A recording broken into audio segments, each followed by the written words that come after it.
Shut up and sit down.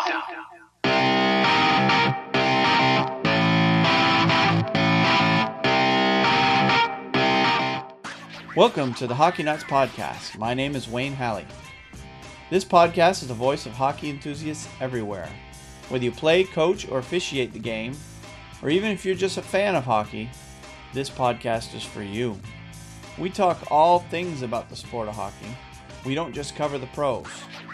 Sure, we'll spend a lot of time discussing the news, but we here at the Hockey Nuts are fans of all levels of the game. In addition to the pros, we'll spend some time talking about topics concerning the lower levels of the game, all the way down to youth and minor hockey. But before we get going in all of that, you probably want to know who I am, so I'll go ahead and tell you a little bit about myself. I was raised in a hockey-crazed family. My mom's Canadian-born, grew up in northern New Brunswick, Canada.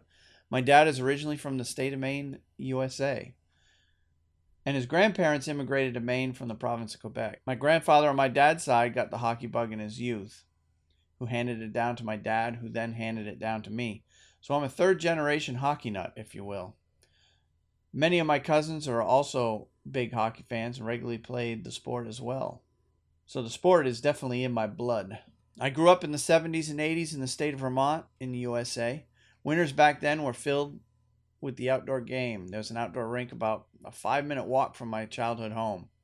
My family was heavily involved in the local outing club, which maintained the rink, and most nights and weekends were spent down at the rink, either skating, playing hockey, or even working on the rink itself. I started skating at the age of 3, and at the age of 9, I became eligible to play for the local town youth team. We played in a local league involving all of the surrounding towns in the area. It was a league that played by its own rules, as USA Hockey was in its infancy at that time, and actually wasn't even known as USA Hockey back then. It was actually known as, we called it AHOUS, which stands for Amateur Hockey Association of the U.S., and they presided over just pretty much travel programs that played in the indoor arenas in the area. There were only 2 age groups in the old North Country Youth Hockey League. That was the name of our league. Middle school kids were put on one team, and high school kids were put on the other. The younger division was known as juniors. The older division was known as seniors. Elementary school age kids could play on the junior team, but this was rare unless they had the talent to skate up. I played in the North Country Youth Hockey League until the league disbanded after my first year on the senior team. And the league disbanded mostly due to high insurance costs and lack of interest, as most kids were starting to play exclusively in the indoor leagues. My town team actually had decreasing participation during the last 3 years of the league's existence, and some years we had a team, some years we didn't. During my final season of junior eligibility, our town could not field a full team, so I went and tried out and made the local travel team. This ended up being my only season of indoor youth hockey prior to high school. The team I played on ended up finishing 3rd in the state of Vermont that year. It was one of my fondest memories as a youth hockey player. I played more games that season than any other season because we played guaranteed every weekend regardless of weather conditions. Whereas on my outdoor team, weather was always a factor. My favorite memory as a youth player, though, was the year we won the North Country Youth Hockey League Championship with my town team. That was the 83-84 season. Our town was typically known as the perennial cellar dwellers of the old NCAA. This was due mostly in part to our town being by far the smallest town in terms of population in the league. So our teams tended to have much less depth than the other towns. Most years, while towns fielded junior teams made up of mostly 6th, 7th, and 8th grade kids with up to 3 full lines of players, our town only had one line. Our town generally had only one line of the older kids. The rest of the team was made up of 5th, 4th, and even 3rd graders. So generally, we lost most of our games. But in 83-84, things were different. We had an unusually high number of older kids on the team, for us anyway, just enough to be able to compete with almost every team in the league. That season, I was only 10, so I was actually one of the younger kids. We still lost all of our regular season games against the two largest towns, but we beat everybody else. So going into the playoffs, we were seeded third, and we expected pretty much a third place finish because we still had trouble beating those top two teams. And that would have been the best finish ever for our team. Like I said, we had the number 3 seed, and we easily made it to the semifinal where we faced the number 2 team. In the regular season, we had played close games with them, but came up short each time.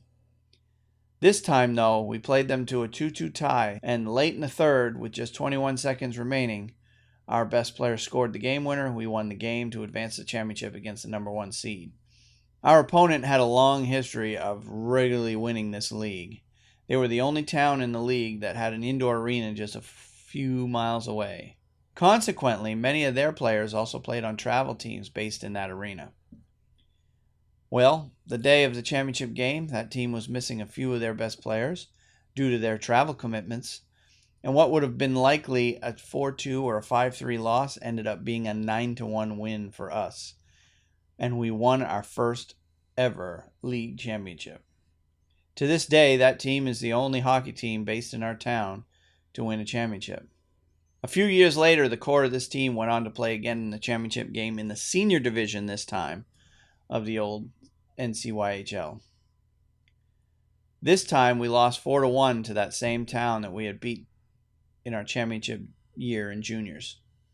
But this wasn't without some excitement. That season, there were only 4 teams left in the league, and as it was its final season, so they decided to do a round-robin tournament in the playoffs, with the top 2 teams advancing to the championship.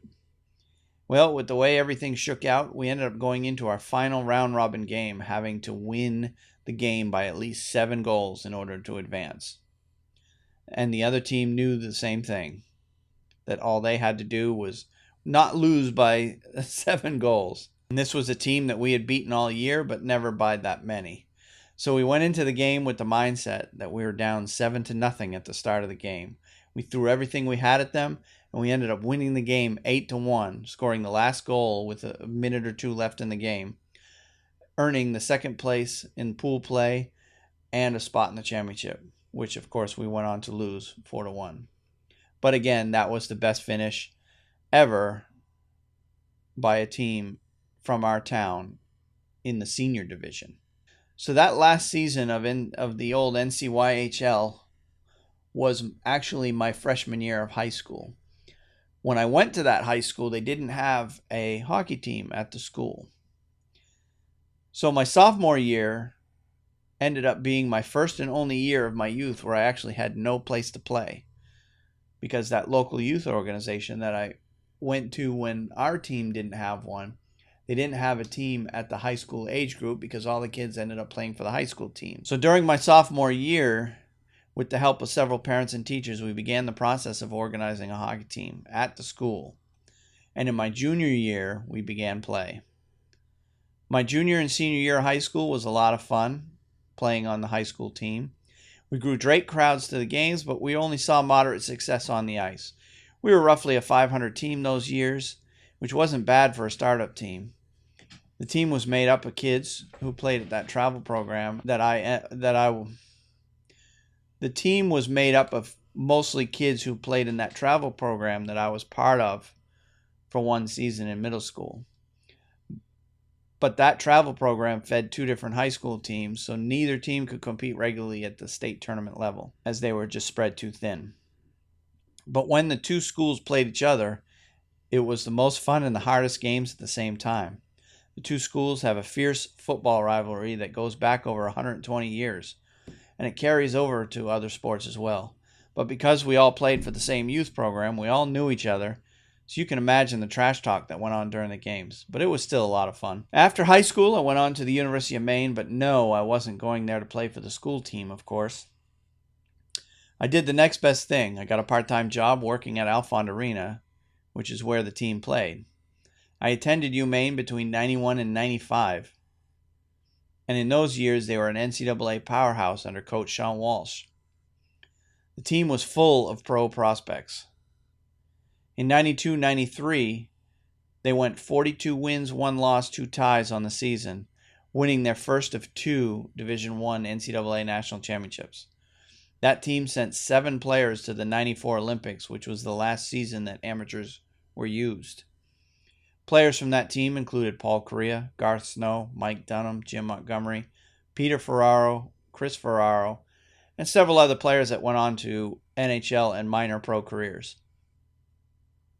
I worked every home game that season. We traveled to Boston to support the team in the Hockey East Championships at the old Boston Garden. I was part of the ice crew where I was assigned to one of the nets between periods of games. Between periods, I had to go out there with my partner. We remove the net, remove the pegs from the ice so the Zamboni could do the ice, and then put the pegs back in because they were screwed right into the floor. And then we'd put the nets back on. And while working there, I even worked my way up to being a Zamboni driver. While at Maine, I played more hockey than I ever did in Vermont. I played every chance I got. I played pickup sessions, intramural leagues, and even late night after hours sessions when I worked at the arena. I even experienced playing summer hockey for the first time. At the time, I thought it was pretty unique and cool to play hockey in the summer, but I do it all the time now. During and after college, I got involved in coaching hockey, first helping with my friends' kids' teams, and then when I had my own kids, I began coaching their teams. At the same time I got into coaching, I got started in officiating as well. As my kids began to get involved in the game, I got involved with their youth hockey organization, but not just as a coach. I got elected to the local board of directors for my kids' youth hockey organization. I served on the board until we moved from Maine to North Carolina in 2008. So today I'm still fairly involved in the local scene. My kids have decided to pursue other interests, so they're no longer involved in hockey, and I'm no longer involved in the local youth program. But I still play and officiate in the local adult leagues. I love the game more than ever, and I can't seem to get enough of it, which is why I created this podcast and its accompanying website. I know there are others out there like me, and my intention with this podcast is to inform and entertain other hockey nuts out there. In the future, I'll be offering tons of information for folks who are fans of the game, who have been wanting to get involved at their local level but don't know where to start. Eventually, I'll be building a resource website for youth hockey coaches out there, offering things like practice plans, drills, plays, and so on, in order to help volunteer coaches maximize their time on and off the ice. As for this podcast itself, it's just a part of a community of hockey fans that we're building. It's a community of folks like myself that can't get enough of hockey. Each episode will feature various topics about the sport of hockey.